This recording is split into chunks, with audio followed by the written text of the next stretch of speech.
Bom, vamos então começar a nossa quinta aula de língua portuguesa. E, para vocês que estão aqui presentes, até o momento das aulas que nós tivemos, o que nós falamos? O que nós tratamos nessas últimas 4 aulas? O conjunto da obra, essas 4 aulas, o assunto. Bom dia, bom dia.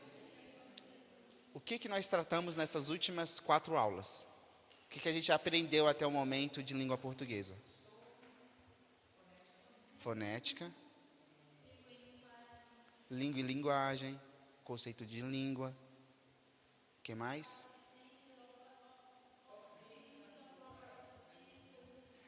Exatamente, a divisão silábica, a questão das palavras serem definidas pela sua sílaba tônica, isso na aula passada, oxítonas, propaloxítonas. Quando a gente pega todo o conteúdo que a gente já viu, a gente viu que a gente fez um percurso, não foi?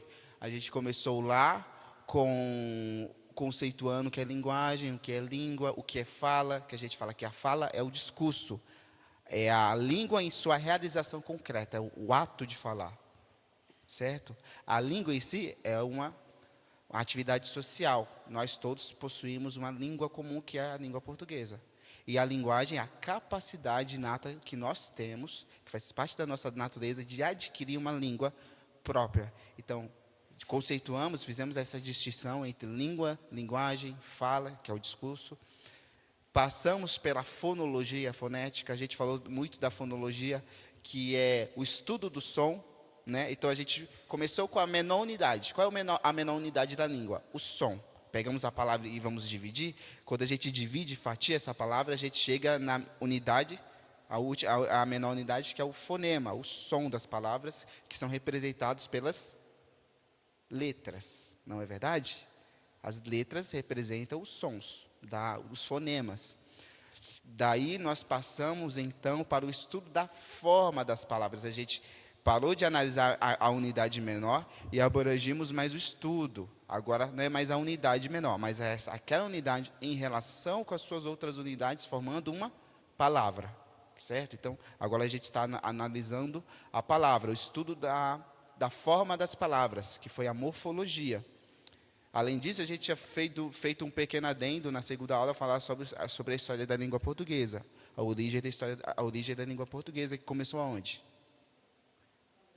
Começou em Portugal, a língua portuguesa. E ela surgiu de qual língua?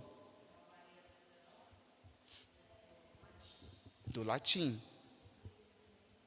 O latim, o grego vai influenciar o latim, e o latim, quando ele chegar na Península Ibérica, ele vai se desenvolver com o contato com as outras línguas, e vai dar origem à língua portuguesa na Península Ibérica, no noroeste da Península Ibérica, que é a região que nós chamamos de Portugal, que a gente fala que é a região de Portos Cales. Lembram que a gente fez a distinção da Galiza de Portos Cales? Essa parte eu acho legal porque é história. E a gente falou, então, do estudo da forma, e aí no estudo da forma a gente falou sobre o quê? Que a palavra, quando a gente divide a palavra, no estudo da forma da palavra, ela tem, vamos dizer assim, algumas partes, que é o que a gente chamou de o radical, o prefixo, o sufixo, a desinência, a vogal temática, a vogal de ligação. Você lembra que a gente falou de cada um desses assuntos na aula passada, que a gente até acelerou por causa do nosso tempo que a gente tinha perdido? E a gente falou, cada uma dessas partes, quando junta tudo, é como se fosse um quebra-cabeça, um jogo de monta-monta. Junta tudo, forma a palavra. Pega o radical, junta com um sufixo, forma-se uma palavra. Acrescenta-se mais uma desinência, forma-se traz um sentido maior, como quando a gente pega uma palavra, menino, acrescenta uma desinência de plural, temos meninos. Dá-se o sentido agora de pluralidade, e coisa do tipo. Então, a gente estudou isso. Agora, o que a gente vai falar? A gente continua na morfologia, o estudo da forma. Só que nós vamos falar a respeito do que ficou pendente, que é a classe de palavras. E o que são a classe de palavras? Na nossa língua, nós utilizamos várias palavras, não é verdade? cada uma dessas palavras, ela faz parte de um grupo, ou tem uma classificação. E todas as palavras que utilizamos estão dentro de uma classificação. E dentro da língua portuguesa, nós dividimos ela em 10 classes de palavras. 10 classes. E a primeira coisa que a gente tem que fazer de distinção nessas 10 classes de palavras, isso vai facilitar muito na nossa aprendizagem, na nossa forma de enxergar a língua, é quando a gente divide as palavras, aquelas que mudam, aquelas que sofrem mudança e aquelas que não sofrem mudança. Sempre na aula anterior, a desinência, quando a gente coloca uma desinência de plural, muda-se a quantidade, não é? Menino, meninos, não é verdade? Isso é o quê? É o que nós chamamos de flexão. A gente flexionou a palavra e ela sofreu uma certa transformação. Ou quando a gente pega o verbo e colocamos uma desinência, e eles mudam, que a gente viu que ele não muda apenas o tempo, mas muda a quantidade, muda a pessoa do discurso e coisa do tipo, a palavra ela está sendo transformada, está sendo flexionada. Isso é o que nós vamos chamar de palavras que são variáveis, palavras que sofrem flexão. Então, note que no slide que nós temos, a gente vai ter 10 classes de palavras que nós vamos chamar, que cada uma vai ter uma atuação dentro da frase e cada uma vai ter um sentido, vai expressar um sentido. Temos o substantivo, o adjetivo, o pronome, o numeral, o artigo, o verbo, a conjunção, a preposição, o advérbio e a interjeição. Percebe que eu dividi em duas partes? As palavras que são variáveis e as que são invariáveis. Por quê? As palavras que são variáveis são aquelas que vão sofrer transformação. Como a palavra pão é um substantivo. Se eu coloco a desinência de plural, pães, sofreu uma transformação na palavra, não sofreu? Eu flexionei a palavra pão, agora eu escrevo pães. Isso houve uma variação. Isso, então, é uma palavra que é variável. E por que a gente tem que partir deste princípio? Porque isso vai ajudar muito isso vai ajudar para que a gente consiga começar a identificar quais são as classes de palavras no texto. Outra forma que ajuda a gente a identificar se aquela palavra é variável ou não, além da gente ver se ela flexiona ou não, é a gente ver a correspondência dela com a realidade. Isso também ajudaria, pelo menos na maioria das palavras. Por exemplo, se eu pego a palavra cachorro, o que vem na nossa mente? O animal cachorro, não é verdade? Esta palavra, que é o substantivo, ela está tendo uma correspondência direta com uma coisa da realidade, porque o substantivo tem essa função de nomear os seres. Então, ela está tendo uma correspondência com a realidade. Agora, se eu pego uma palavra com não tem sentido. Falar com para você não vai vir nada na sua cabeça. Eu vou precisar continuar a falar alguma coisa e acrescentar alguma coisa a essa palavra para que tenha sentido. Essa palavra ela não tem uma correspondência com a realidade. Ela não tem o seu sentido de forma independente, que é uma preposição. Então, percebe, além da gente poder identificar as palavras como variáveis e invariáveis, assim, entender esses primeiros dois grupos, a gente pode ver a correspondência que ela tem no mundo real. Quando a gente pega um adjetivo bonito, aquela pessoa é muito bonita. Quando eu penso em bonito, eu falo bonito, eu penso em algo bonito, uma característica de alguma coisa bonita. Tem uma correspondência, um adjetivo. Então, quando a gente for identificar no nosso texto, fazer uma análise morfológica do texto, e a gente precisa identificar, primeiro, quais são as palavras que são variáveis e as que são invariáveis. Tente flexionar a palavra. Com, dá para colocar no plural? De. A palavra de, dá para colocar no plural ou flexionar? Ou colocar no feminino, no masculino, coisa do tipo? Não dá. Então, a gente tenta flexionar e tenta identificar essa correspondência com a realidade. Então, a gente vai ver que existem esses dois grupos. O primeiro grupo que a gente vai tratar é que a classe de palavras das palavras que são variáveis, a primeira palavra é o substantivo. O que é o substantivo? E esta aula aqui, É uma pincelada, não é nem o mel, não é nem um pouquinho do mel na boca. É menos que isso. Porque essa disciplina das classes de palavras é uma das áreas que a gente tem que estudar constantemente, por causa que ela tem muito conteúdo. E se a gente dominar este assunto, as classes de palavras, você vai conseguir ter muito mais facilidade em estudar a sintaxe, a estudar a oração. O que é a oração coordenativa, o que é a oração subordinativa. A gente só vai conseguir entender o estudo da oração, e não apenas o estudo da oração, mas fazer um texto, um texto que as ideias estão bem concatenadas, se a gente dominar as classes de palavras. Porque quando a gente pega como um exemplo, tem que identificar o sujeito na oração. Quem é o sujeito na oração? É a pessoa que o verbo se relaciona, né? Que o verbo está tendo uma relação.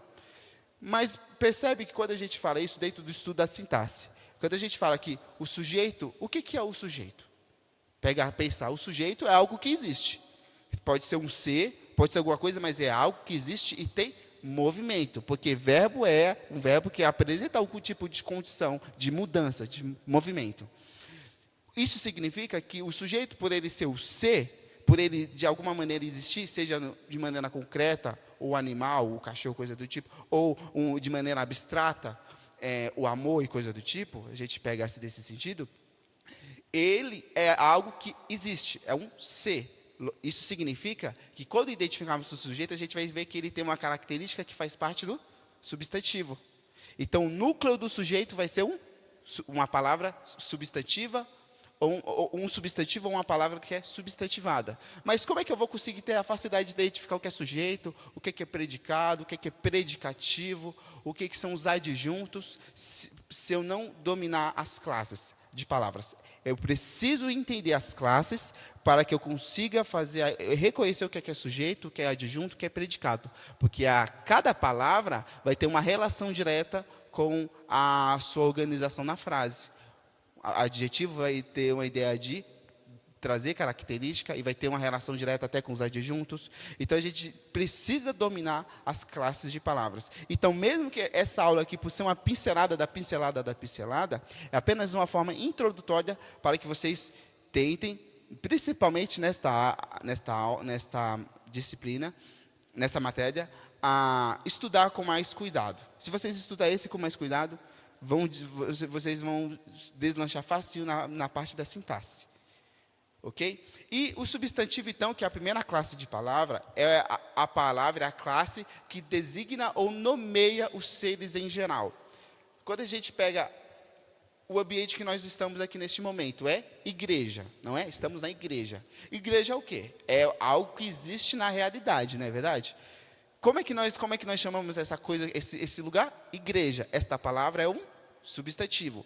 Então, o substantivo é aquelas palavras que estão nomeando todas as coisas. É como se fosse um selo, sabe? O selo que identifica cada coisa que existe na realidade. Celular, palavra substantiva, eu estou nomeando uma coisa que existe. Ou quando eu falo, pegar unicórnio. Unicórnio existe? Não existe? Claro que existe. Na minha cabeça. Existe na minha cabeça. Então, mesmo o unicórnio também é um substantivo. Porque, embora ele não exista na realidade, ele existe na minha cabeça. Ele é um ser que eu estou designando. E mesmo que não seja na realidade, eu estou imaginando esse ser. Seria um substantivo abstrato. Então, note que as palavras que nomeiam as coisas são chamados de substantivos. Essa é a parte mais fácil, porque depois vai complicar quando chegar nas palavras que são invariáveis. Aí a gente tem uma dificuldade para entender. Mas se são substantivos, eles vão dividir, na gramática eles vão dividir em algumas classificações, subclassificações.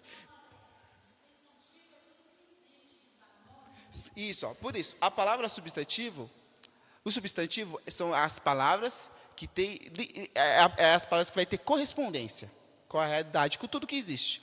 Banana, cadeira, manga, amor, pessoa, do.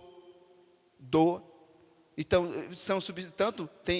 é tudo que existe. Seja noções, emoções, pessoas, instituições, assembleia,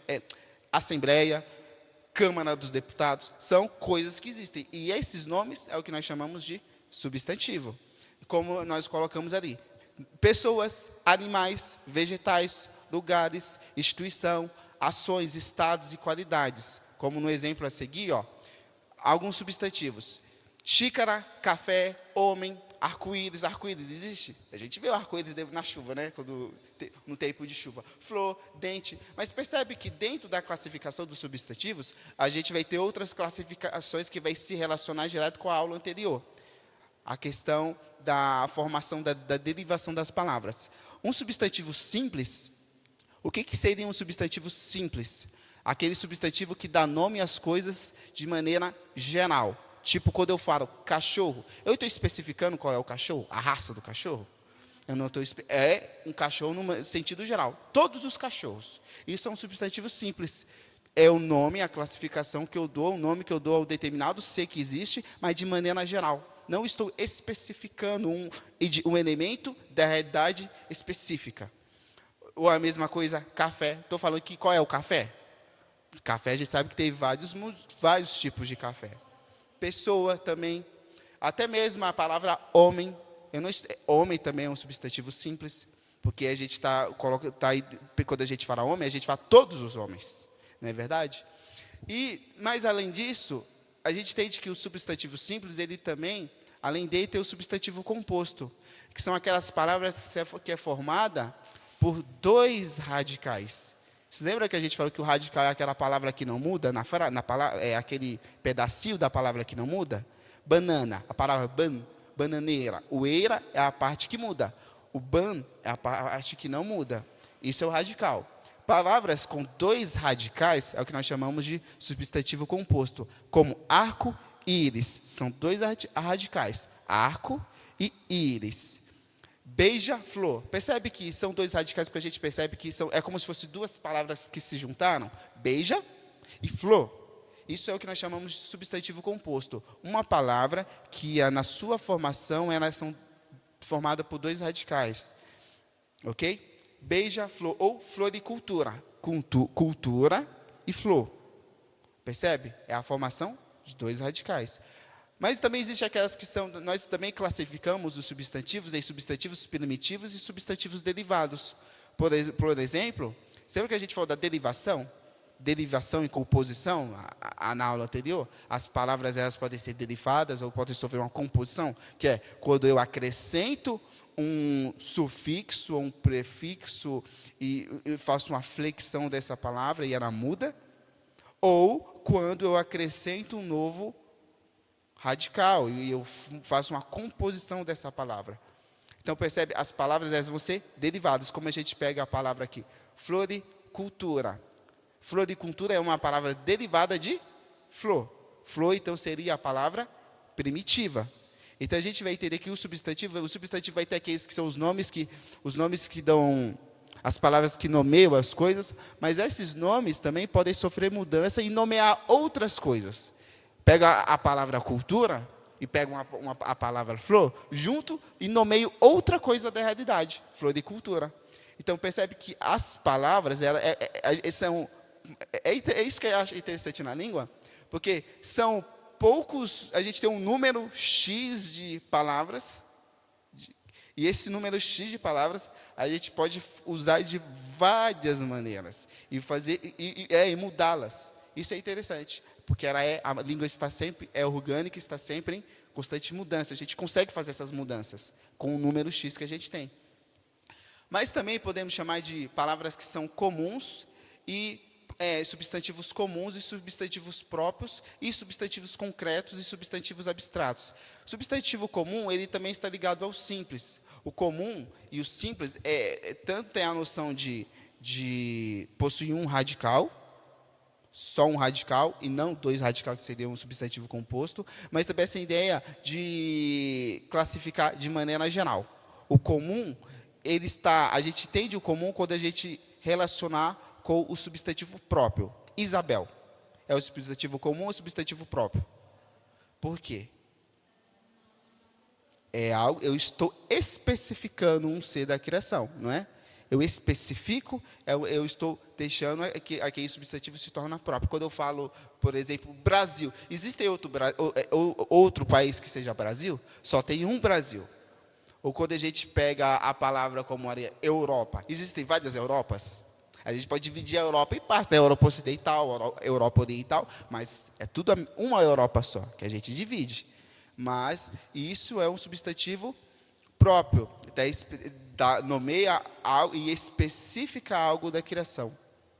Além disso, quando a gente fala de concreto, substantivo abstrato, isso tem a ver com a questão de unicórnio. Unicórnio é um substantivo, é algo que existe, mas ele não existe na realidade, ele existe na minha cabeça. Isso é o que nós chamaríamos de substantivo abstrato. Além disso, os sentimentos, eles existem na realidade?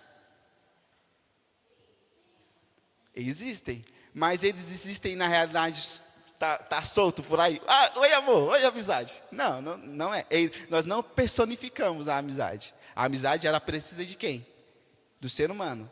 Precisa de um ente, precisa de o outro sujeito para que possa existir, vamos dizer assim. E isso faz parte do substantivo abstrato. A amizade, verdade, investimento, corrida. Percebe que o substantivo abstrato são aquelas palavras, aquelas palavras que existem na realidade, mas que precisa de outro para, vamos dizer assim, para existir de fato. Para que a amizade exista, eu preciso de outro substantivo, que é o substantivo concreto, que seria a pessoa que existe, palpável, para que ela possa realmente ter a sua existência. Então, ela depende de outro ser da realidade para ter a sua existência. E o unicórnio precisa eu como pessoa que imagino o unicórnio para que tenha existência. Não é verdade? Só que eu ia falar,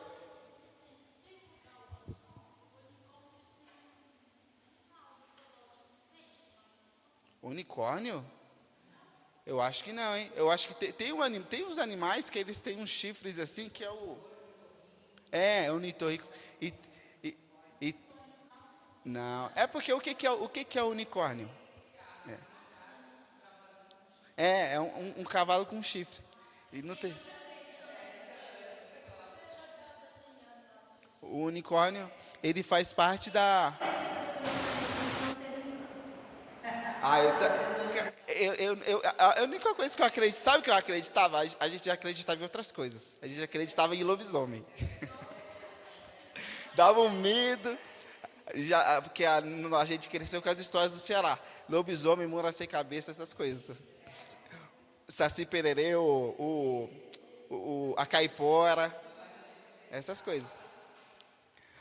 E aí você vê que isso então é um substantivo abstrato, precisa de outro ser para existir. Amor precisa de um ser para existir. Então, este ser que existe na realidade, palpável, que a gente toca, a cadeira, a pessoa, são um substantivo concreto. O substantivo abstrato é aquilo que necessita do outro. Amor, amizade, dor, verdade, mentira, são substantivos abstratos. Além disso, quando a gente fala das palavras, ainda no substantivo, a gente vai perceber que o substantivo ele vai se flexionar. Qual é o tipo de flexão que o substantivo vai sofrer? De número, né? Flexão de número e de gênero. Substantivo como cachorro, cachorra, menino, menina, cachorros, cachorras. Sofre flexão de número, de gênero. Da mesma forma, quando a gente vai falar os adjetivos, ele é o quê?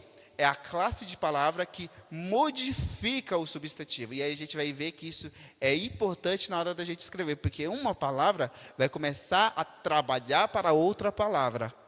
Uma classe de palavra vai começar a ter relações com outra classe de palavra. O que é o adjetivo? Então, é aquela classe que modifica o substantivo, serve para expressar um estado, uma qualidade do substantivo. Isso, menina bonita. Está o quê? Dando uma característica ao substantivo. E nós não temos como escapar dos adjetivos, porque assim, a gente descreve, se eu perguntar, descreva, fala o que você acha da igreja presbiteriana, a primeira igreja presbiteriana de São Bernardo. A igreja presbiteriana é bonita, é grande, o templo é grande, tem um compartimento em cima. A gente vai dar características, né? A gente vai dar, essas características é o que nós vamos chamar de adjetivos. Bonita, grande. Então, percebe, quando eu chego naquela pessoa, nossa, aquele rapaz é muito inteligente, né? Eu estou caracterizando o substantivo. Então, o adjetivo, ele sempre vai dar uma característica ao outro, no caso, ao substantivo. Nos exemplos que a gente colocou lá em cima, menino inteligente, homem magro, carro velho. Aonde está o adjetivo e aonde está o substantivo nessas palavras?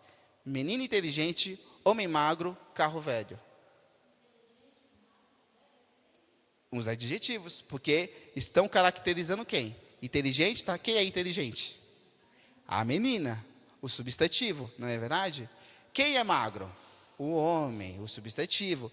Quem é velho? O carro, aquele que está na realidade, aquele carro é velho. Então, o adjetivo, ele caracteriza, então, o substantivo.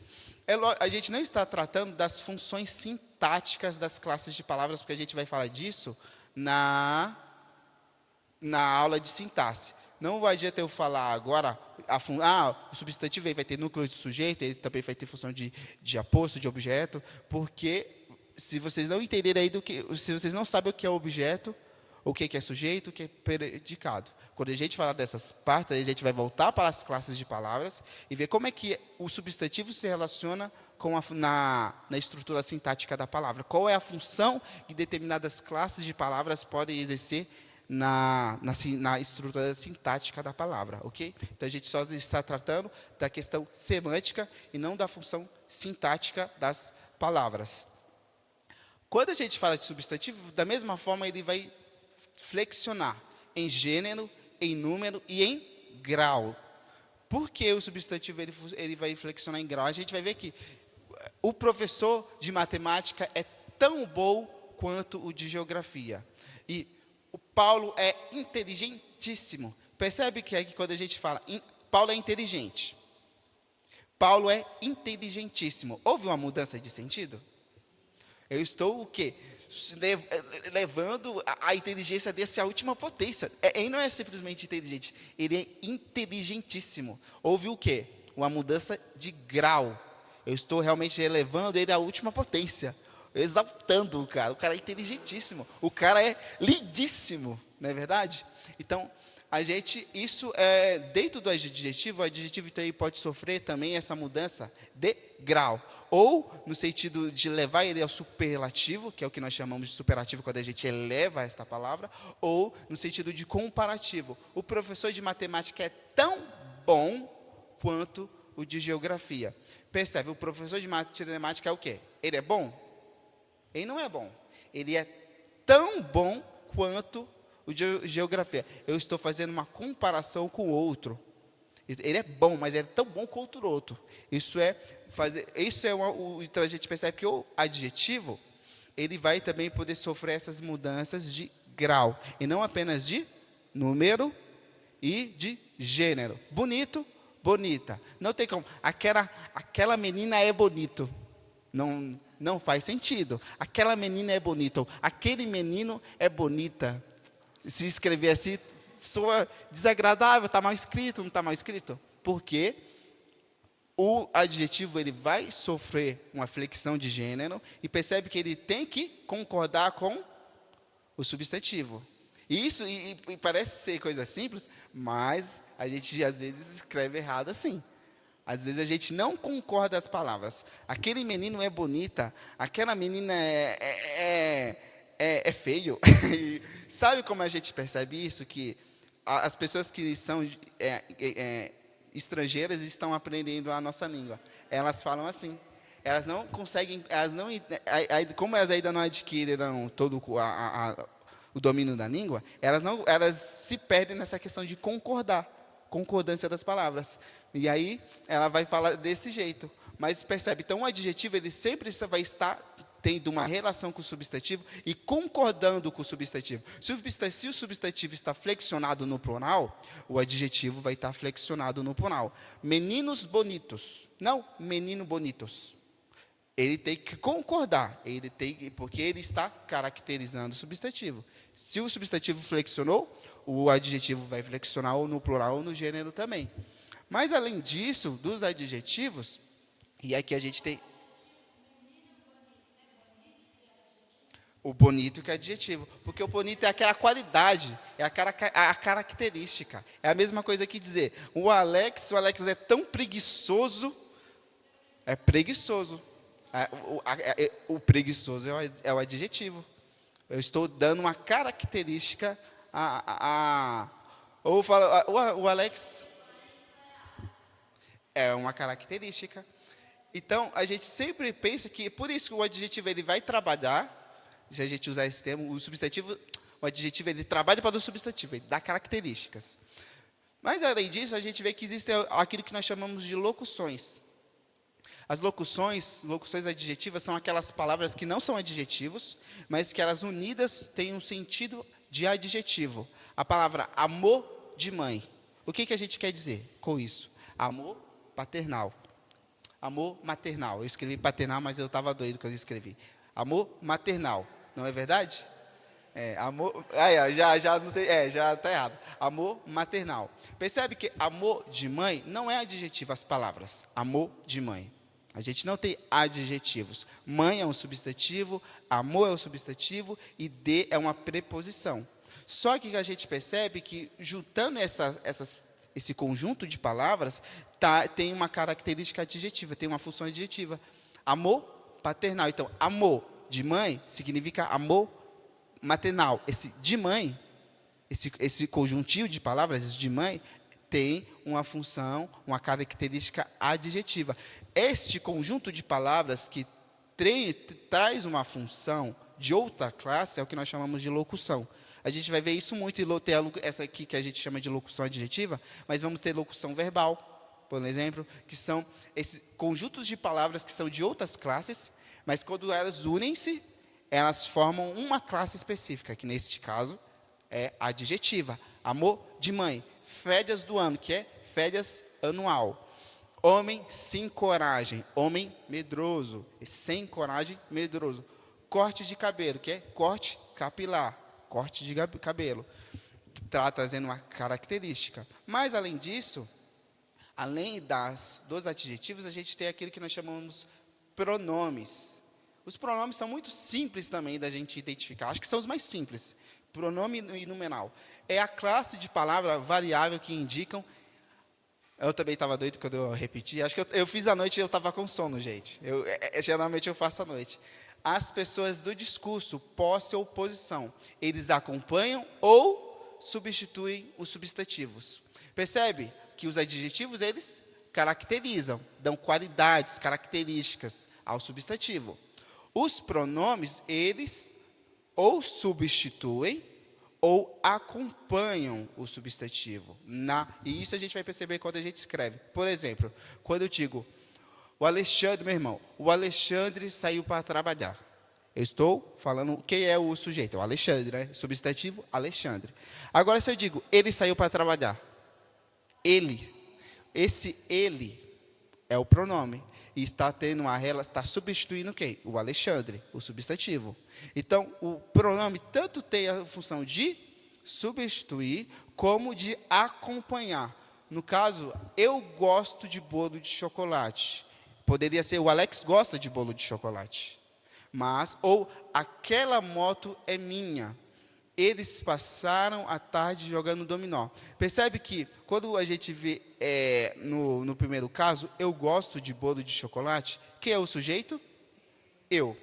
O sujeito, ele sempre tem um núcleo, o seu núcleo é o substantivo ou uma palavra com uma função substantiva, né?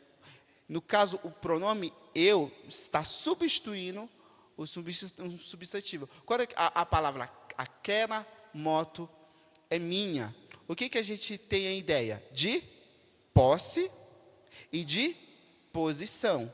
Então, o pronome também vai ter essa ideia de posse. Aquela coisa é minha, minha. A gente tem o sentido de posse. Você é meu. Ninguém me tira de você porque você é meu, né? Ou é posse. Você é meu e não é de mais ninguém. Se você não é meu, você não vai ser de mais ninguém. É posse. Isso aqui é um pronome que tem a ideia de posse. Meu, minha, meus, minhas. Ou o sentido de localização. Aquela, aquele, este, esta. Percebe que é no tempo e no espaço? Aquele ali, ó. Sabe? É um pronome. Então, os pronomes vão sempre acompanhar as outras palavras, no caso substantivos, para trazer essa relação ou de posse, ou de posição, ou fazer a substituição. Aquela moto, quem é o substantivo? Moto. Você percebe que a moto está tendo uma posição por causa do pronome? A moto não está perto de mim. A moto está lá atrás, está lá na frente. Aquela moto ali é minha. E aí, além disso, a moto está também tendo, eu estou usando o pronome para ter essa relação de posse. É minha moto, não é sua, é minha. E eles passaram a tarde jogando dominó. Quem passou? Eles. Ele está substituindo também, porque ele está fazendo aqui uma função de sujeito. E o sujeito sempre tem um núcleo substantivo. Então, ele tem essa ideia de substituir.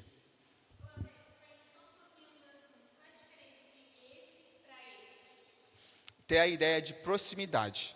E isso dentro de uma relação semântica, porque a gente pode, tanto dentro, quando a gente faz, a gente constrói um texto, dentro do texto, pode ter a relação da oração mais próxima, daquilo de um assunto que a gente retomou no texto, ou aquilo que a gente vai dizer no texto. Tipo, este tem uma relação de o que eu vou dizer. Isso na construção de um texto.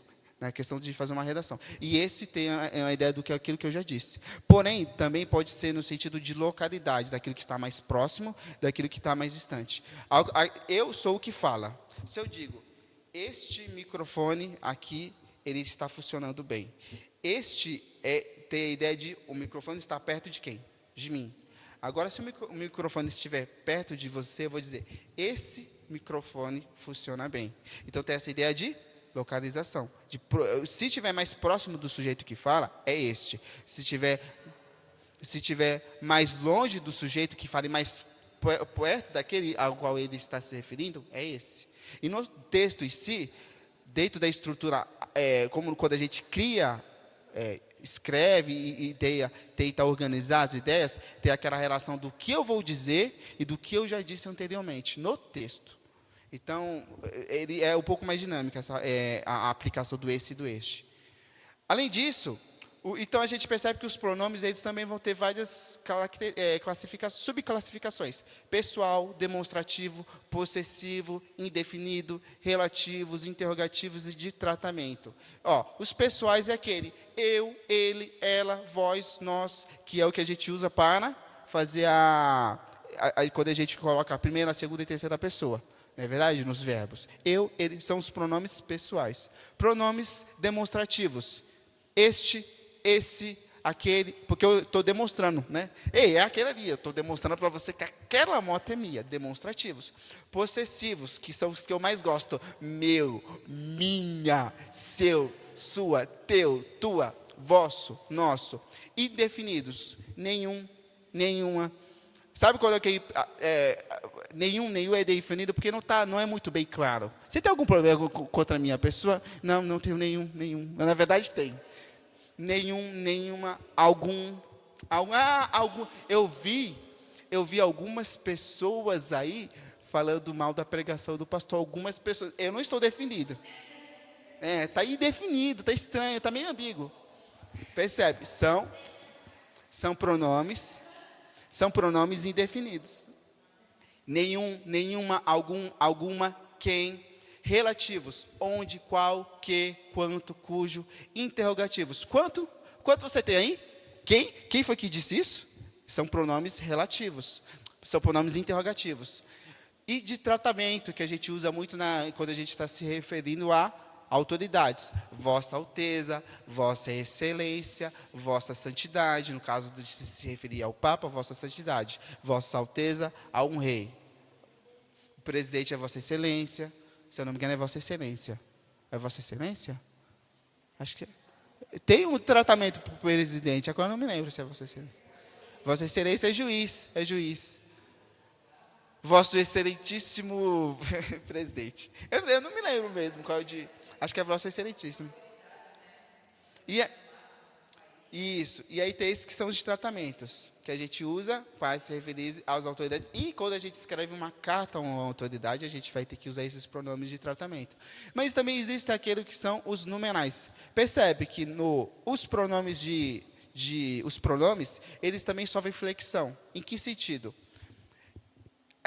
Ele, ela, eles, elas. Então, tem essa flexão também. Ele, singular. Eles, plural. Ele, ela, masculino, feminino. Certo? Tem uma flexão também. E também tem relação direta com o substantivo. Não, por que a gente fala isso? Justamente também porque vai acompanhar com o substantivo, vai concordar com o substantivo. Não faz, aquele moto é minha. Não faz sentido. Tem que acompanhar, concordar com o substantivo. Também temos os numerais.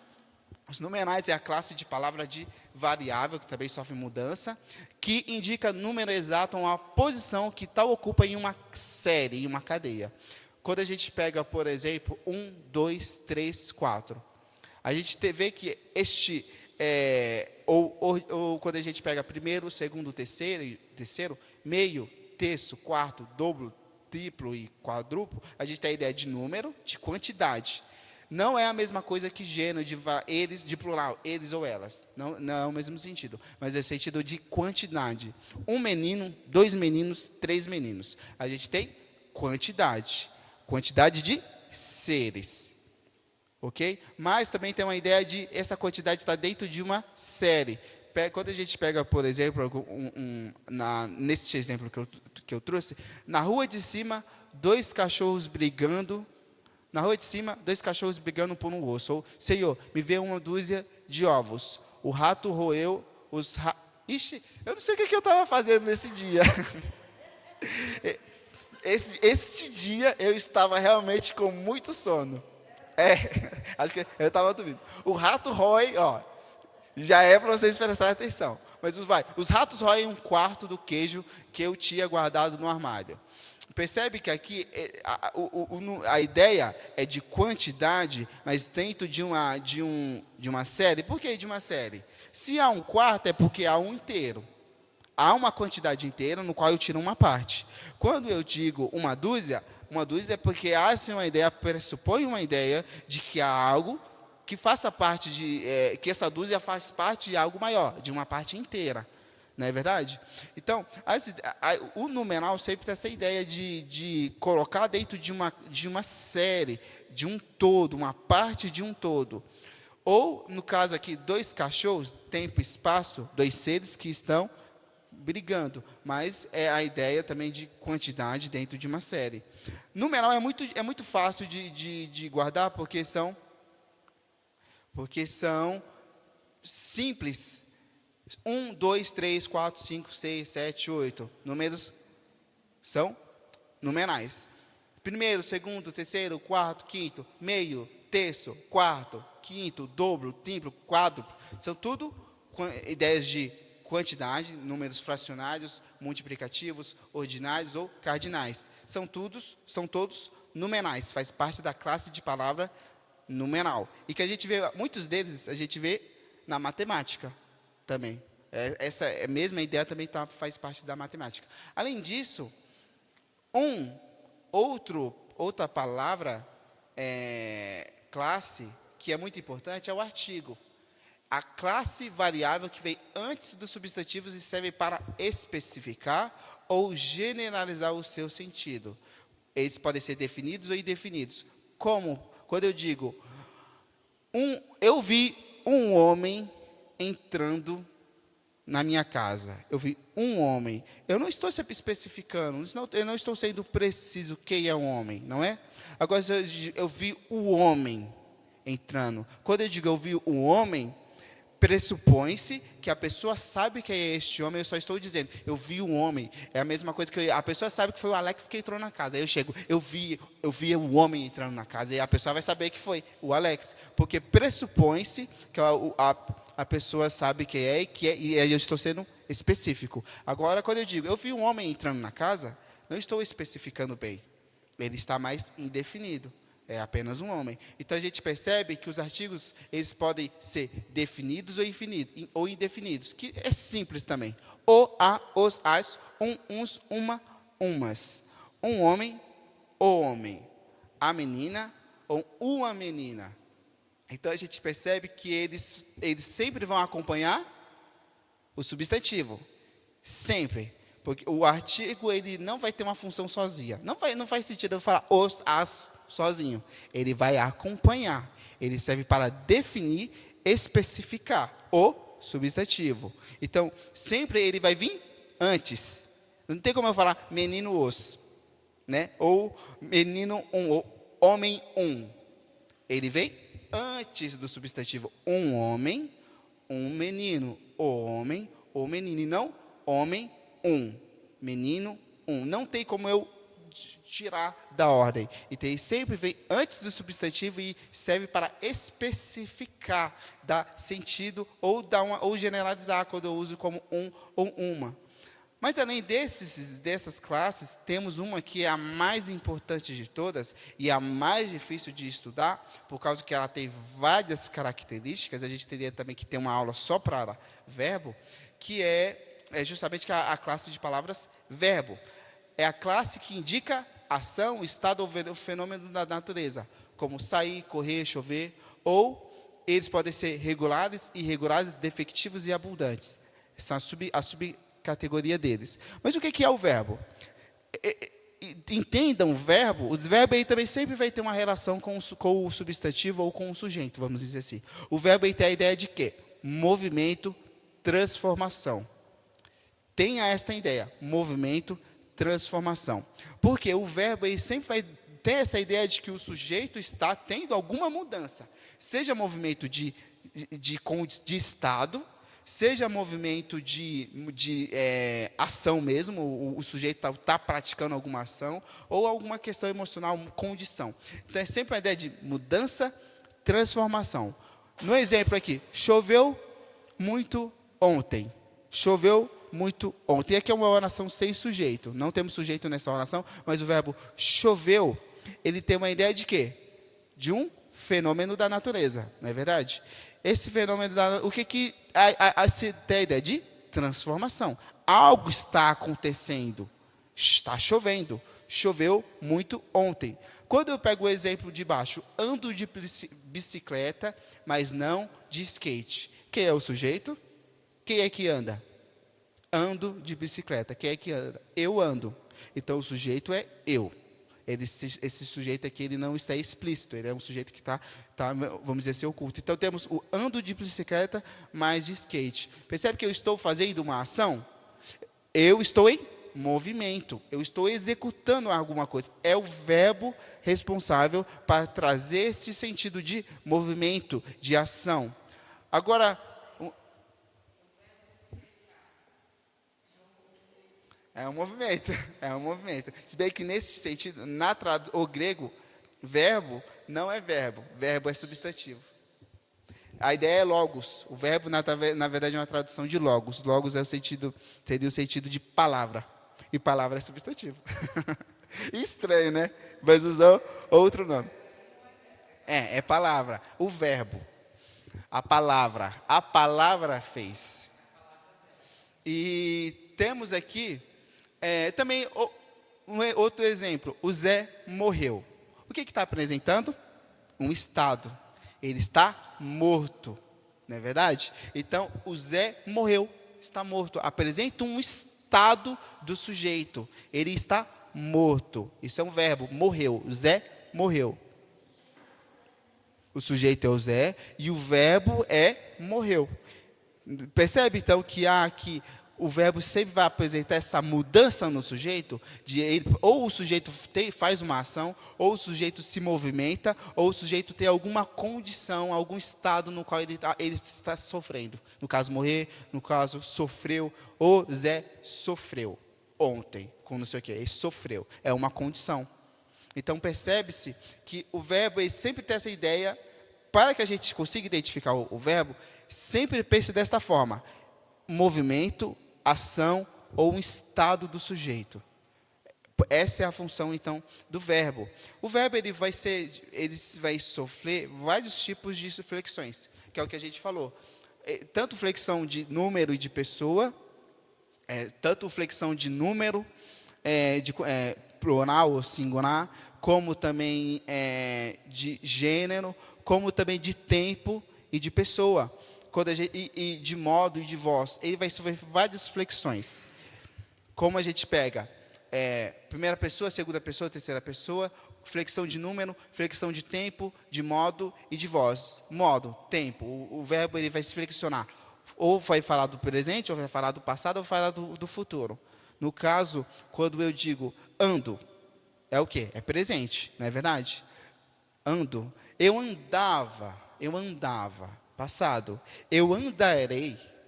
Então percebe que ele vai sofrer uma mudança de tempo, mas não apenas de tempo, mas também de pessoa, de modo, que é o que a gente chama de modo indicativo, subjetivo, imperativo, que a gente viu na aula passada, com aquele exemplo, quando a gente tirou as desinências lá. Andávamos, andava, anda, ando.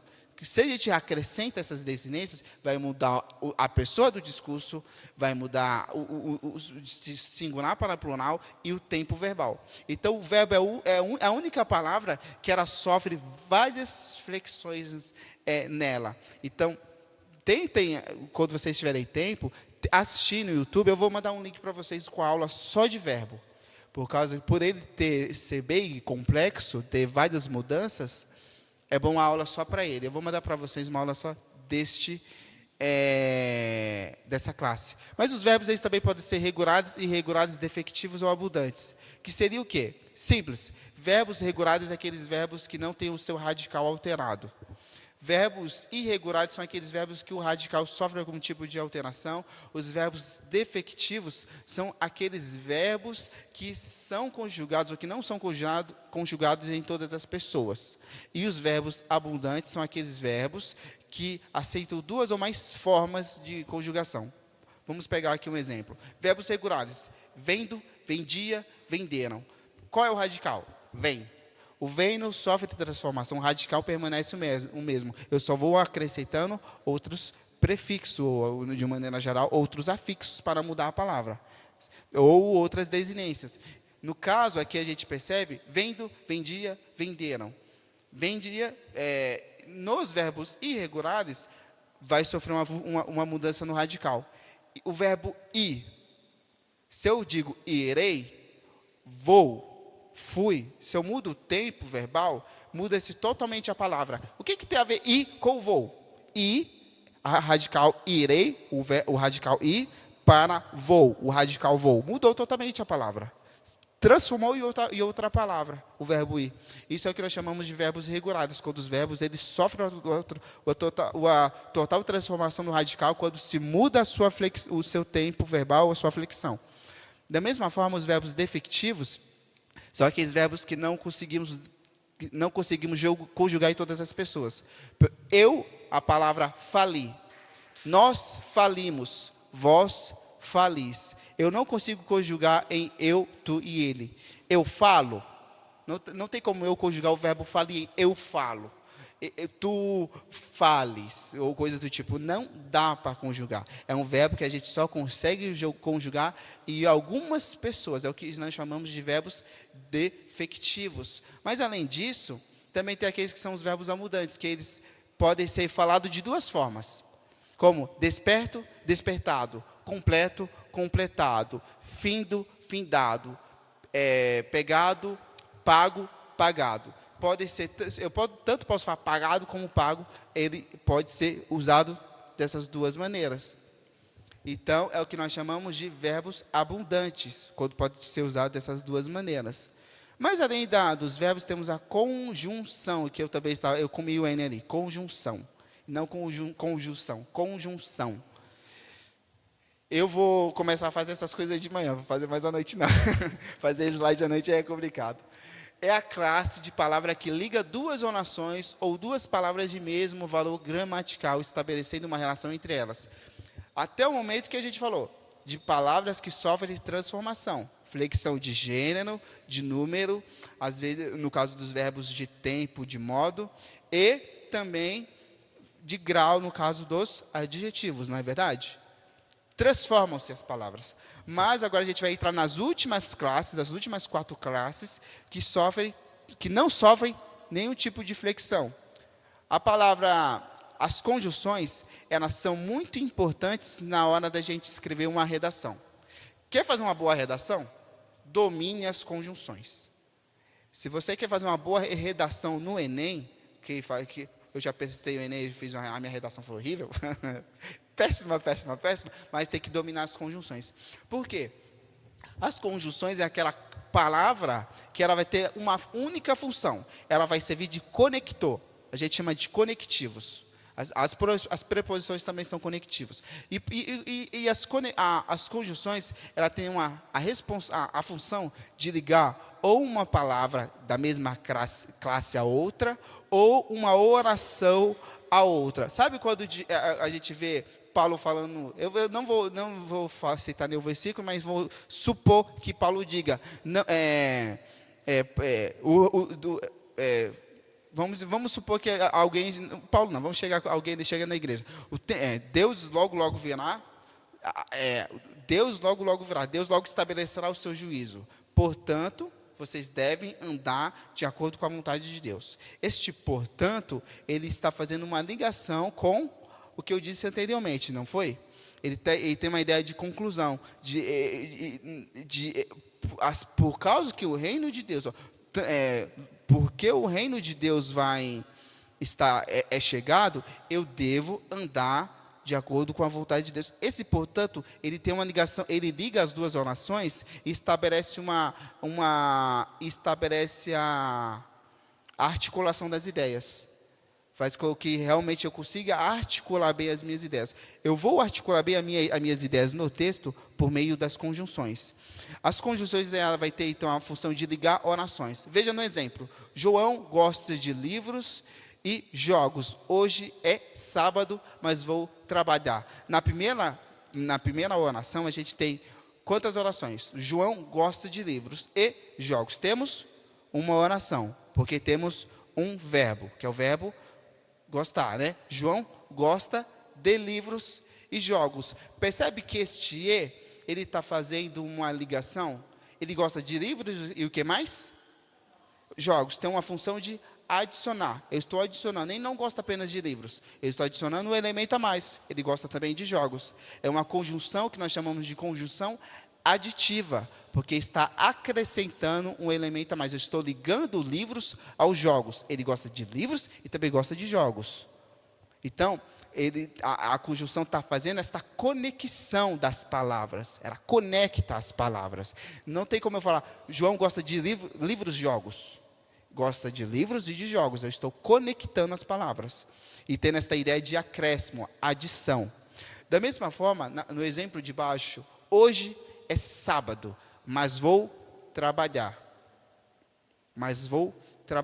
Percebe? Hoje é sábado, é uma oração, porque temos o verbo. Hoje é sábado.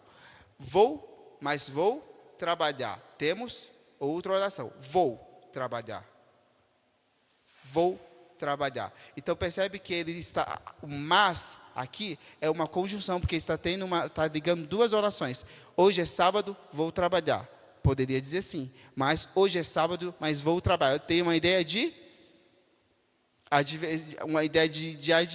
eu estou indo contra a minha vontade, vamos dizer assim. Hoje é sábado, mas eu vou ter que ir trabalhar. É uma conjunção adversativa, de oposição, vamos dizer assim. Aconteceu uma coisa, mas eu vou fazer o oposto. Conjunção adversativa, mas que está ligando uma oração a outra. Então, as conjunções, elas vão ser muito importantes para fazer com que a gente ligue as palavras às outras, as orações às outras, e assim a gente consiga articular as nossas ideias no texto. As orações elas podem ser vistas como coordenativas ou subordinativas. Isso a gente vai ver na parte da sintaxe, quando a gente chegar na oração coordenativa e a oração subordinativa. Se eu entendo o que é conjunção, e os tipos de conjunção, eu vou saber o que é uma oração coordenativa e uma oração subordinativa. Quando eu pego aqui, eu estudo e não aprendo. Temos quantas orações? Temos quantos verbos nessa frase aqui? Temos 2 verbos, estudar e aprender, não é verdade? Agora, se eu digo, são 2 orações, estudo, não aprendo. Estudo, não aprendo. O que o ele tem ele está fazendo uma ligação entre as 2 orações. Eu estudo e eu aprendo. Mas se eu tiro esse e falo isoladamente, eu estudo, faz sentido? Faz sentido. Agora, se eu digo, eu estudo e eu digo, não aprendo, também faz sentido. As 2 orações elas são independentes. Elas não são, uma não precisa da outra para fazer sentido. É isso que nós chamamos de oração independentes, e aqui nós temos, então, um período composto, e temos como é que eu poderia dizer? Uma coordenação. Temos uma conjunção coordenativa, porque ela está fazendo uma ligação de 2 orações que são independentes, apenas está coordenando, colocando uma do lado da outra e fazendo esta relação coordenativa. As orações não precisam uma das outras. E a função é apenas de coordenar, de organizar dentro da frase. A conjunção e. Agora, que também é uma conjunção aditiva.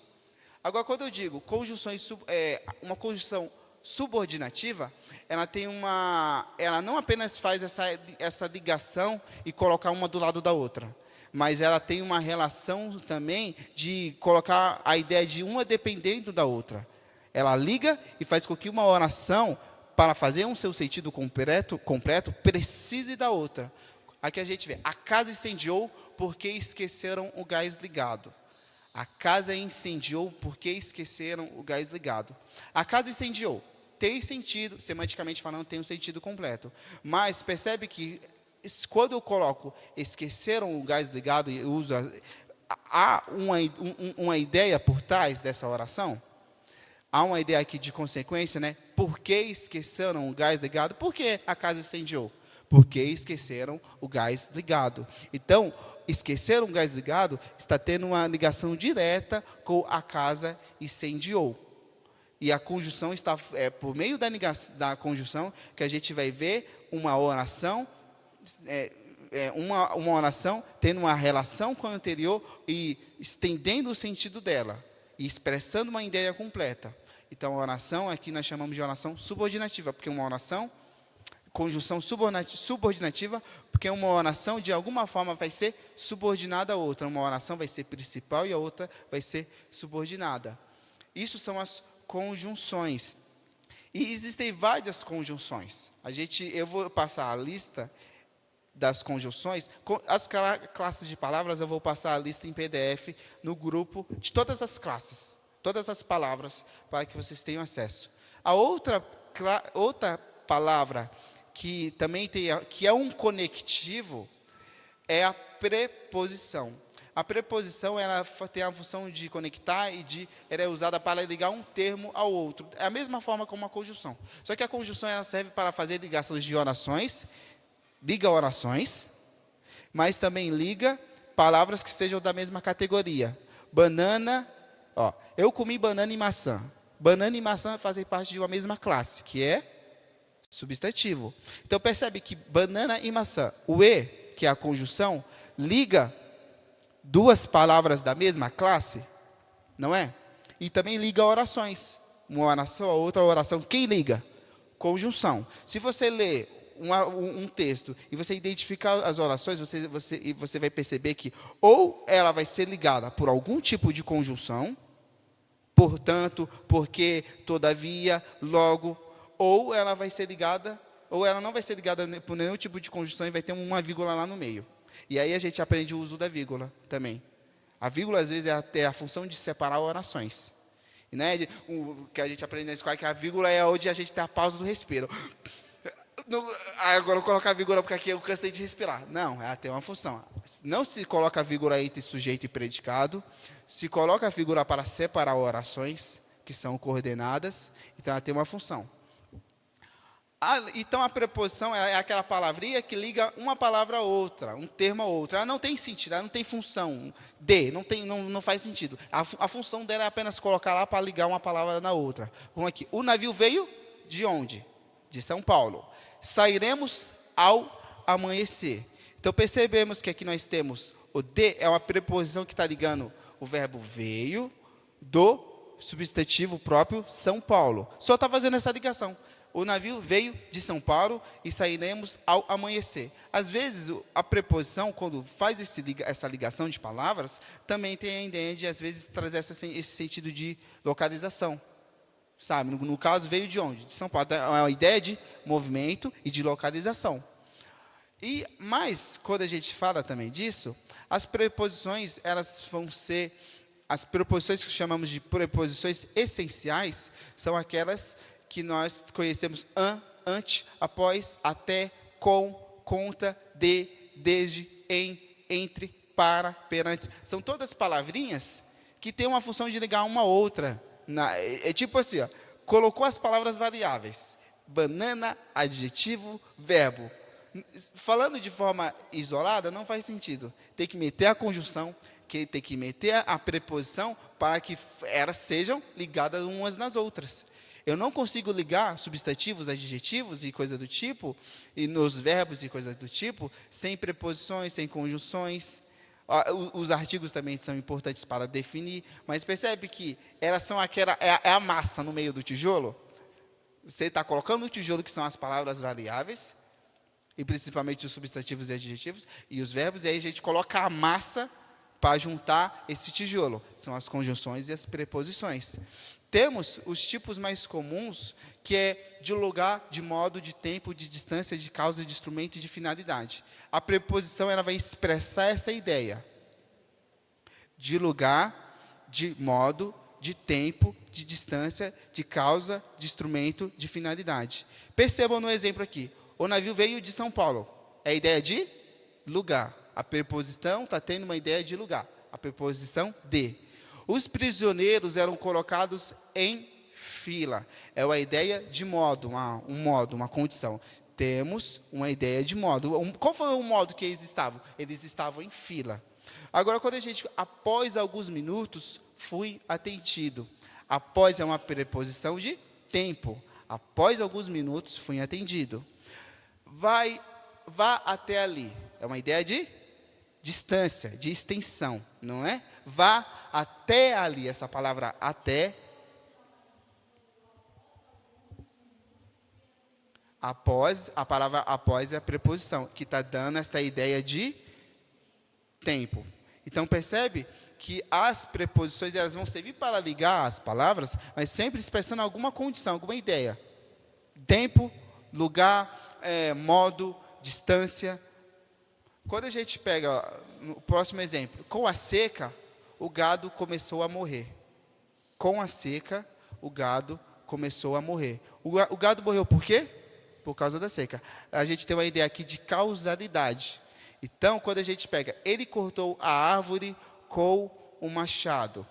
O com tem uma ideia de instrumentalidade. Ele cortou a árvore com o quê? Com o machado. Então, a palavra com, e aí a gente percebe que a palavra com é uma preposição, mas dependendo do emprego dela na oração, ela pode ser uma preposição causativa ou de instrumentalidade. A gente precisa ler o contexto e ver qual é a função da preposição naquele contexto. No caso, com, ideia de causa. No caso da oração abaixo, ideia de instrumentalidade. Tirei férias para descansar. A gente tem uma ideia de... Tirei férias para quê? Finalidade. Tirei férias com o fim de descansar. Então, a preposição para tem a ideia de finalidade. Eu não coloquei, porque eu também estava dormindo, né? Foi tudo no mesmo dia. essas são as preposições. Então, percebe? Preposições. A, ante, após, até. Além disso, nós temos, então, que é caminhando já para a reta final, advérbios e a interjeição, as últimas duas classes. O advérbio, ele também tem uma ideia semelhante com a preposição. Só que o advérbio, ele também tem uma ideia de caracterizar e trazer uma circunstância. É a classe de palavra que indica uma circunstância e pode modificar um verbo, um adjetivo ou um outro advérbio. A gente falou que algumas das classes modificam o substantivo, como adjetivo. O advérbio vai modificar, então, ou adjetivos, ou verbos, ou outros advérbios. Ele tem essa ideia de trazer uma ideia de lugar, de modo, de tempo. Veja no exemplo abaixo. Aquela mansão é muito bonita. Percebe que o bonita é o quê? Um adjetivo, não é verdade? Bonita, uma característica, está dando a mansão, que é o substantivo. Mas o muito tem a ideia de quê? Intensidade. Ela não é só bonita, mas ela é muito bonita. Esse muito é um advérbio. Esta palavrinha, muito, está dando uma característica a este adjetivo bonita. É muito bonita. É um advérbio. Então, o advérbio sempre vai trabalhar para verbos, para adjetivos ou para advérbios. E vai sempre ter essa ideia de modo, lugar ou tempo. Andei depressa por causa da hora. Eu andei de qualquer jeito, eu simplesmente andei, eu andei depressa. Então, percebe que o depressa está dando uma característica a quem? Ao verbo andar, não é verdade? Está dando uma ideia a mais ao verbo andar. Andei depressa. O depressa é um advérbio. Percebe que advérbio, a própria palavra já traz a ideia. Advérbio é a ideia de do lado do verbo. Advérbio, esta é a ideia da palavra advérbio. Advérbio é do lado do verbo. Acompanha o verbo, trabalha para o verbo, ou trabalha para o adjetivo, ou para o próprio advérbio. O livro está embaixo da mesa. O livro está embaixo da mesa. Aqui a gente tem uma ideia de localização, não é verdade? O livro está aonde? Embaixo da mesa. Percebe que o verbo aqui, ó, está, ele está sofrendo, o embaixo está tendo uma relação direta com o está. Está embaixo, e não está em qualquer lugar, está embaixo da mesa.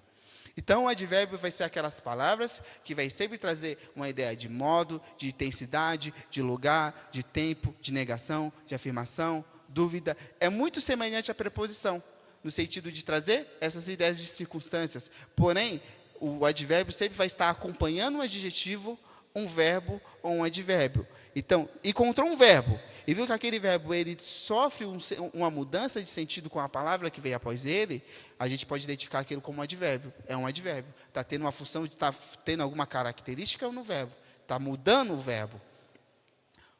O exemplo aqui. Advérbio bem, mal, assim, melhor, pior, depressa, são advérbios de modo. Bem, melhor. Mal, é como em mal. Está vendo que a gente pega, eu sou, verbos de intensidade, muito bonito, estudei demais. Percebe que estudei demais, o verbo estudar está tendo uma modificação por causa do advérbio, não apenas estudei, mas eu estudei demais. Então, de intensidade, muito, demais, pouco, mais, menos, bastante. De lugar, aí, aqui, acolá, cá, lá, ali, adiante, abaixo, embaixo. Tempo, hoje, já, logo, agora, amanhã, a miúde, antes, ontem, tarde. Hoje eu vou para a igreja. Hoje está tendo a ideia de tempo, e é um advérbio, não é verdade? Hoje vou para a igreja. Este hoje tem essa ideia de tempo, é um advérbio, e está tendo uma relação direta com o vou também. Hoje eu vou. Não é hoje eu, é hoje vou. Ou hoje eu vou. Percebe que o hoje, ele traz um sentido com a minha própria ação de ir. Eu não vou amanhã, eu vou hoje. Então, o advérbio sempre tem vai trabalhar junto com a ideia do verbo, ou do próprio adjetivo, ou do próprio advérbio. E sempre com essa ideia de trazer alguma circunstância. Negação, não, é um advérbio. Não quero. Você quer? Não quero. O verbo é querer, não é? Não quero, estou negando. Estou trazendo uma característica.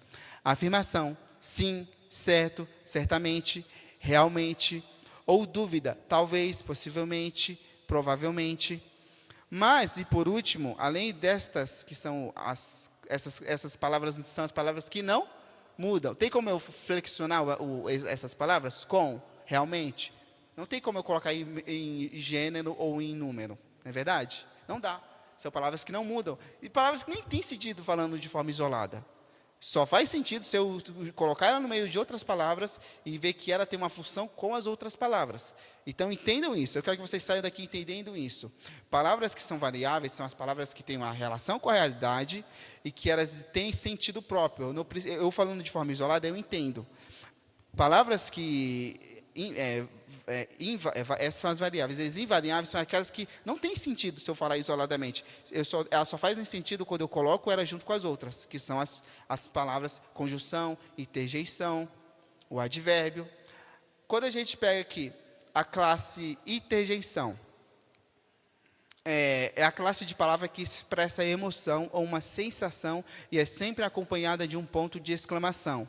Esta é uma das 10 classes de palavras ou classes gramaticais. Nem todos os gramáticos vão concordar com essa classe. Alguns vão dizer que ela não é uma classe de palavra. Outros vão dizer que ela é uma classe de palavra.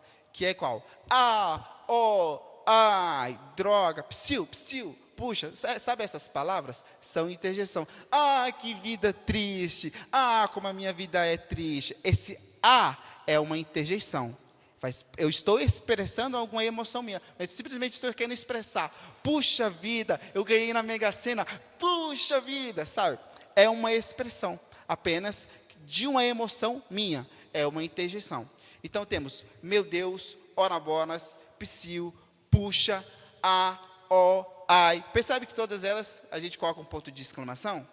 Isso a gente vê muito nos textos literários. Quando a gente vê nos textos literários algumas interjeições e um ponto de exclamação, porque é apenas com a ideia de expressar a pessoa, o sujeito está expressando algo. Não tem sentido de comunicar alguma ideia assim. Apenas estou extravasando os meus sentimentos, vamos dizer assim. É a classe de palavras chamada interjeição. Essas palavrinhas que que após a elas tem um ponto de exclamação. E assim a gente encerra a nossa aula.